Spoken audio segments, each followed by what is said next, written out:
అసలు రేవంత్ రెడ్డి మాట తీరు చూస్తేనే ఆయన ఎంత ఫ్రస్ట్రేషన్లో ఉన్నారో మనకు అర్థమవుతుందన్నారు మరో ఎమ్మెల్యే వివేకానంద.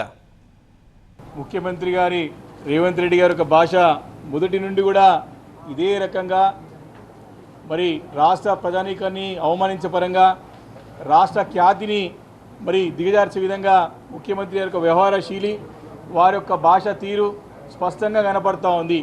మరి వారి యొక్క పరిపాలన యొక్క వైఫల్యాలని కప్పుపించుకోవడానికి, వారి యొక్క అసమర్థతని కప్పుపించుకోవడానికి, వారి చేతగానితనాన్ని కప్పుపించుకోవడానికి ఈ రకమైన భాష వాడుతూ మరి ప్రజలకి ఏ రకమైన సంకేతం ఇస్తున్నా మనం స్పష్టంగా చూస్తూ వస్తూ ఉన్నాం. ఇటు చావును కోరుకుంటూ ఉంటాడు, అటు దేవుళ్ళ మీద ఒకటి తింటూ ఉంటాడు. కాని భాష కాదు, రాని భాష కాదు. ఢిల్లీలో అధిష్టానం ఈయన పట్టించుకుంటలేనని చెప్పి స్పష్టంగా అర్థమవుతా ఉన్నది. వారి సొంత పార్టీనే తిరగబడుతూ ఉన్నారు ఆయన మీద. కేసీఆర్ గారి పైన మాట్లాడిన భాషని తక్షణం విరమించుకొని వారి క్షమాపణ చెప్పాలి.